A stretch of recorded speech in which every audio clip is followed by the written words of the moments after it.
It's breaking news చూస్తున్నాం. Formula E race కేసులో ACB దూకుడు పెంచింది. హెచ్ఎండిఏ మాజీ chief engineer BLN Reddy ACB విచారణకు హాజరయ్యారు. ఈ కార్ రేసింగ్ కేసులో బిఎల్ఎన్ రెడ్డి కీలకంగా ఉన్నట్లు ఏసీబీ అధికారులు అనుమానిస్తున్నారు. ఐఏఎస్ అరవింద్ కుమార్ మాజీ మంత్రి కేటీఆర్ స్టేట్మెంట్ ఆధారంగా బిఎల్ఎన్ రెడ్డిని ప్రశ్నిస్తున్నట్లు తెలుస్తుంది. హెచ్ఎండిఏ నిధుల దుర్వినియోగంపై ఏసీబీ విచారణ జరుపుతోంది.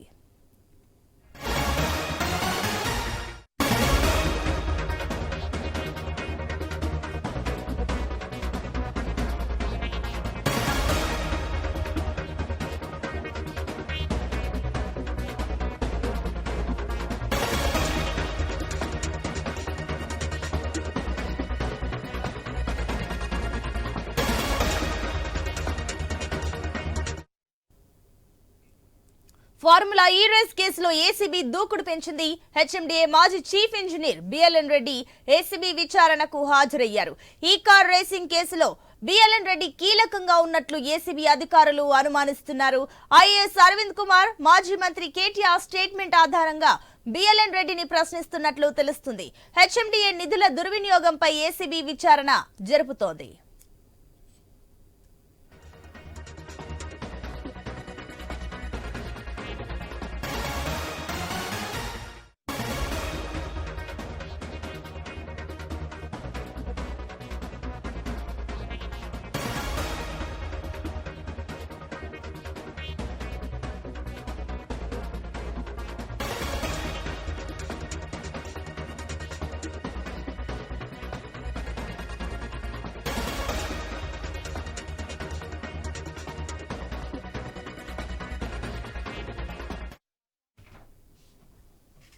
Breaking news. Formula E race కేసులో ఏసీబీ దూకుడు పెంచింది. హెచ్ఎండిఏ మాజీ chief engineer BLN Reddy ACB విచారణకు హాజరయ్యారు. ఈ కార్ రేసింగ్ కేసులో బిఎల్ఎన్ రెడ్డి కీలకంగా ఉన్నట్లు ఏసీబీ అధికారులు అనుమానిస్తున్నారు. ఐఏఎస్ అరవింద్ కుమార్ మాజీ మంత్రి కేటీఆర్ స్టేట్మెంట్ ఆధారంగా బిఎల్ఎన్ రెడ్డిని ప్రశ్నిస్తున్నట్లు తెలుస్తుంది. హెచ్ఎండిఏ నిధుల దుర్వినియోగంపై ఏసీబీ విచారణ జరుపుతోంది.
ఫార్ములా ఈ రేస్ కేసులో ఏసీబీ దూకుడు పెంచింది. హెచ్ఎండిఏ మాజీ chief engineer BLN Reddy ACB విచారణకు హాజరయ్యారు. ఈ కార్ రేసింగ్ కేసులో బిఎల్ఎన్ రెడ్డి కీలకంగా ఉన్నట్లు ఏసీబీ అధికారులు అనుమానిస్తున్నారు. ఐఏఎస్ అరవింద్ కుమార్ మాజీ మంత్రి కేటీఆర్ స్టేట్మెంట్ ఆధారంగా బిఎల్ఎన్ రెడ్డిని ప్రశ్నిస్తున్నట్లు తెలుస్తుంది. హెచ్ఎండిఏ నిధుల దుర్వినియోగంపై ఏసీబీ విచారణ జరుపుతుంది. దీనికి సంబంధించి మరిన్ని డీటెయిల్స్ మా కరెస్పాండెంట్ రవిచంద్ర అందిస్తారు. రవిచంద్ర, దీనికి సంబంధించిన డీటెయిల్స్ ఏంటి? మరోపక్క అటు మాజీ మంత్రి కేటీఆర్ అదేవిధంగా IAS Aravind Kumar statement base చేసుకొని బిఎల్ఎన్ రెడ్డిని కూడా ప్రశ్నించబోతున్నట్టు తెలుస్తుంది. దీనికి సంబంధించిన డీటెయిల్స్ ఏంటి? ఫార్ములా ఈ కార్ రేస్ సంబంధించిన కేసులో ఏసీబీ దూకుడుగా వెళ్తుందని చెప్పుకోవచ్చు. నిన్న కేటీఆర్ ని సుదీర్ఘంగా 6.5 గంటల పాటు 6 గంటలకు పైగా విచారణ చేపట్టింది. అంతకుముందు అరవింద్ కుమార్ ను కూడా 6 గంటల పాటు విచారణ చేపట్టింది ఐఏఎస్ అధికారి అరవింద్ కుమార్. ఇద్దరు విచారణ పూర్తి అయిపోయింది. ఇక A3గా ఉన్నటువంటి ఒక బిఎల్ఎన్ రెడ్డిని ఇవాళ పిలిచింది. దాంతో ఆయన కూడా హాజరయ్యారు, ఏసీబీ ముందు హాజరయ్యారు. ఆయనను కూడా సుమారు 6 గంటల పాటు విచారణ చేసేటువంటి అవకాశాలు కనిపిస్తున్నాయి. సాయంత్రం వరకు ఈ విచారణ కొనసాగుతుందని చెప్పుకోవచ్చు. అయితే అప్పట్లో ఈయన హెచ్ఎండిఏ చీఫ్ ఇంజనీర్ గా పనిచేశారు. హెచ్ఎండిఏ పరిధిలో చీఫ్ ఇంజనీర్ గా పనిచేశారు బిఎల్ఎన్ రెడ్డి. అయితే ఈయన డిపార్ట్మెంట్ నుంచి నిధులు మళ్ళాయి. మీకున్న పరిధి ఏంటి? అప్పుడున్న చీఫ్ ఇంజనీర్ గా మీకున్నటువంటి ఒక పరిధి ఏంటి అనే ఆ విధంగా ప్రశ్నలు సంధించేటువంటి అవకాశాలు ఉన్నాయని చెప్పుకోవచ్చు. ఇప్పటికే అరవింద్ కుమార్ ఐఏఎస్ ఆఫీసర్ అరవింద్ కుమార్ ని విచారణ చేపట్టారు. ఆయన ఇచ్చినటువంటి స్టేట్మెంట్ వాంగ్మూలాన్ని, అంతేకాకుండా కేటీఆర్ ఇచ్చినటువంటి స్టేట్మెంట్ వాంగ్మూలాన్ని బట్టి ఈయనకు ప్రశ్నలు ఉండేటువంటి అవకాశాలు ఉన్నాయి. దీంతో ఇందులో ఎవరు అప్రూవర్ గా మారుతారో అందులో జరిగినటువంటి లావాదేవీలు, ముఖ్యంగా నిధుల మళ్లింపుకు సంబంధించి నిర్ణయం ఎవరిది, అంతేకాకుండా ఎలాంటి రూల్స్ ఫాలో కాకుండా ఆర్థిక శాఖ నిబంధనలు ఫాలో కాలేదు, కేబినెట్ అప్రూవ్ కాలేదు, వీటికి సంబంధించి నిధులు ప్రభుత్వానికి సంబంధించిన ఏ ఒక్క రూపాయి ఏ సంస్థకు వెళ్లాలన్నా దానికి ఒక ప్రొసీజర్ ఉంటుంది. ఆ ప్రొసీజర్ ని ఎవరూ ఫాలో కాలేదు. అంతేకాకుండా కేటీఆర్ కూడా నేను ఆదేశించానంటూ ఆయనే చెప్పుకొచ్చారు. నేను అదే అంశాన్ని చెప్పారు. ఇందులో ఏమి లేదు, చేసినట్టు తప్పేం లేదంటూ కూడా నిన్న కేటీఆర్ చెప్పుకొచ్చారు. అయితే అదే అంశానికి సంబంధించి అలా బిఎల్ఎన్ రెడ్డిని కూడా ప్రశ్నించేటువంటి అవకాశాలు ఉన్నాయి.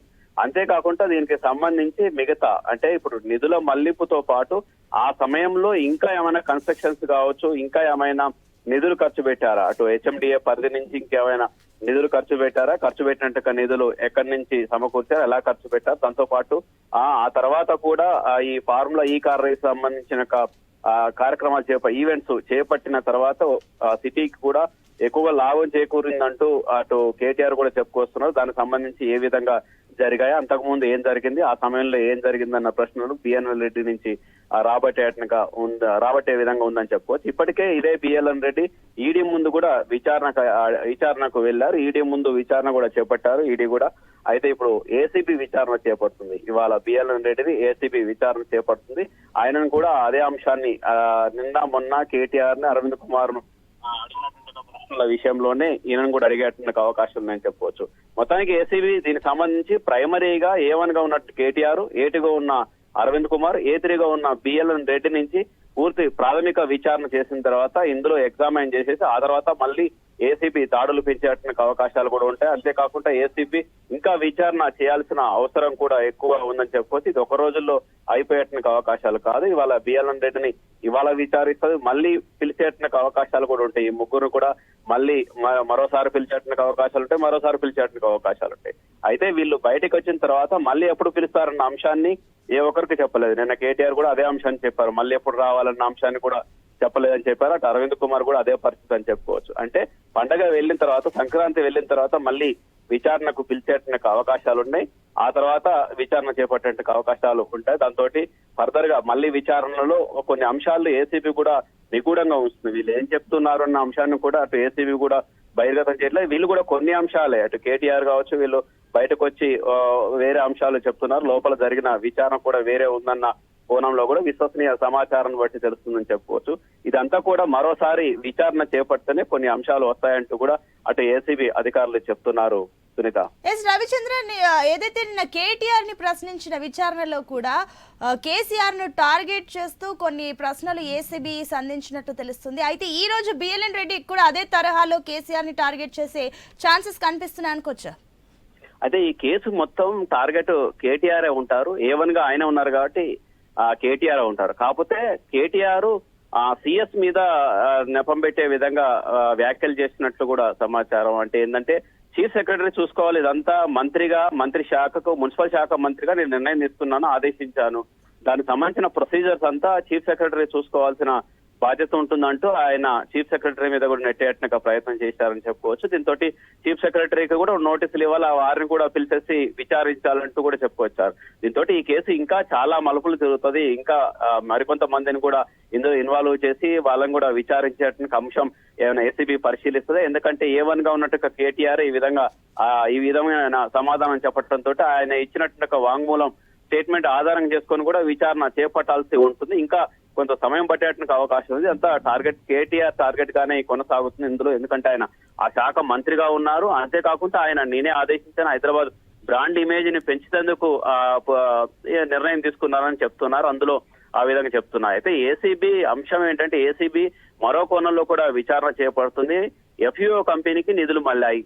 దాంతో పాటు గ్రీన్ కో కంపెనీ అనేది FUOకి సిస్టమ్ కన్సర్న్ గా ఉన్నటువంటి నిధులు ఈ విధంగా క్విట్ కో రూపంలో వచ్చాయి. అంటే నిధులు FUOకి వెళ్ళి FUO నుంచి మన గ్రీన్ కో నుంచి మళ్ళీ BRS కు ఎలక్టోరల్ బాండ్ల రూపంలో విరాళాలు వచ్చాయి. దీంతో ఇది ఒక క్రైమ్ గా భావించొచ్చా అన్న కోణంలో రెండవ దఫలో మూడవ దఫల్లో విచారించేటువంటి అవకాశాలు ఉన్నాయి. కాకపోతే ఇప్పుడు మాత్రం ఈ ముగ్గురు నుంచి కూడా ప్రాథమిక సమాచారాన్ని మాత్రమే వీళ్ళ నుంచి తీసుకుంటున్నారు. ఆ తర్వాత దీనికి సంబంధించి ఎక్కడ ఇప్పటి వరకు నిధులు దుర్వినియోగానికి సంబంధించి ఒక విచారణ జరుగుతుంది. ఆ తర్వాత ఇందులో ఉన్నటువంటి యొక్క ఆర్థిక నేరాలు ఏంటి అనే కోణంలో కూడా విచారణ జరిగేటువంటి అవకాశాలు ఉంటాయి. దానికి సంబంధించే ఇటు అప్రూవర్ గా అప్రూవర్ అంటే ఏంటంటే ఇప్పుడు ఇందులో అరవింద్ కుమార్ కావచ్చు, బిఎల్ఎన్ రెడ్డి కావచ్చు, వీళ్ళిద్దరూ కేటీఆర్ సంబంధించిన అంశాలు కావచ్చు, ఈ కేసు విషయంలో అందులో ఉన్నటువంటి యొక్క అంటే ఎవరికి చెప్పకూడని అంశాలు ఏమైనా చెప్తే అది అప్రూవర్ గా మారేటువంటి అవకాశాలు ఉంటాయి. వీళ్ళిద్దరిట్లో ఎవరు చెప్తారు? అరవింద్ కుమార్ చెప్తారా, బిఎల్ఎన్ రెడ్డి చెప్తారా? వీళ్ళు చెప్పేటువంటి అంశాలే కీలకంగా మారతాయి ఈ కేసుకు అని చెప్పవచ్చు. అందుకే అందులో భాగంగానే వీళ్ళని విచారణ చేపడుతున్నారు. మరి బిఎల్ఎన్ రెడ్డి ఏం రిపోర్ట్ ఇచ్చారు? మొన్న ఆయన ఈడీ దగ్గర కూడా హాజరయ్యారు. ఆ తర్వాత ఇవాళ ఏసీబీ దగ్గర కూడా హాజరవుతున్నారు. బిఎల్ఎన్ రెడ్డి మాత్రం ఎక్కడ ఆయన ఆఫ్ ద రికార్డులు కావచ్చు, ఏ విధంగా కూడా ఎక్కడ కనీసం ఎవరికి కూడా ఏ మాత్రం సమాచారం కానీ ఏది అందుబాటులో లేనటువంటి పరిస్థితి. ఎందుకంటే ఆయన ఇప్పుడు విశ్రాంతి ఆఫీసర్ గా ఉన్నారు, ఆయన రిటైర్డ్ అయ్యారు కాబట్టి ఆయన ఈ కేసు అప్పట్లో ఏం జరిగిందన్న అంశాలను తీసుకున్నారు. కాకపోతే ఇప్పుడు ఇప్పుడు పదవిలో ఉన్నటువంటి ఒక ఐఏఎస్ అధికారి అరవింద్ కుమార్ కాబట్టి అరవింద్ కుమార్ ఇచ్చేటువంటి రిపోర్టు కీలకంగా ఉంటుందని చెప్పుకోవచ్చు. అందులో భాగంగానే ఈ విచారణ కొనసాగుతుంది. కేటీఆర్ ని టార్గెట్ పెట్టుకొని ఈ విచారణ కూడా కొనసాగుతుందని చెప్పుకోవచ్చు. ఎందుకంటే ఆయన A1 గా ఉన్నారు. ఇందులో లావాదేవీలు ఏ విధంగా మారినాయి, ఆర్థిక నేరాలు ఏ విధంగా పాల్పడ్డారు, ఇప్పటి వరకు అయితే ఇందులో ఉల్లంఘనలు మాత్రమే కనిపిస్తున్నాయి. ఈ కేసులో మొత్తానికి ఉల్లంఘనలు ఏంటంటే రూల్స్ విరుద్ధంగా వెళ్లారు అంతే, ఆర్థిక నేరాలు అనేది ఇప్పటి వరకు అయితే కనిపించట్లేదు. ఇందులో ఉన్నది కేవలం ఉల్లంఘనలు మాత్రం, అంటే ఆర్థిక శాఖ అనుమతులు లేకపోవడం, మంత్రి మండలి అనుమతి లేకపోవడం, సెక్రటరియట్ బిజినెస్ రూల్స్ ఫాలో కాకపోవడం, RBI గైడ్లైన్స్ ఫాలో కాకపోవడం, విదేశీ కంపెనీ సంస్థకు నిధులు మళ్లిస్తున్నారంటే ఖచ్చితంగా పర్మిషన్ తీసుకోవాలి. ఒక దేశ కరెన్సీ మరో దేశ కరెన్సీగా మారాలంటే, ఆ విధంగా నిధులు మళ్ళాలంటే వాళ్ళ దేశ పౌండ్లలో వెళ్ళాలి. బ్రిటన్ కంపెనీ కాబట్టి పౌండ్లలో వెళ్ళాలి. మరి పౌండ్లలో మార్చినప్పుడు కూడా RBI అనుమతి తీసుకోవాలి. ఏవి పట్టించుకోలేదు, ఉల్లంఘించారంటూ ఈ విధంగా ఈ కేసులో ఉందని చెప్పుకోవచ్చు. విచారణ కొనసాగుతుంది. ఈ విచారణ ఒక రోజులతో అయిపోదు. ఇవాళ బిఎల్ఎన్ రెడ్డిని సుదీర్ఘంగా విచారించేందుకు అవకాశాలున్నాయి. Sunitha. Right Ravichandra, thank you.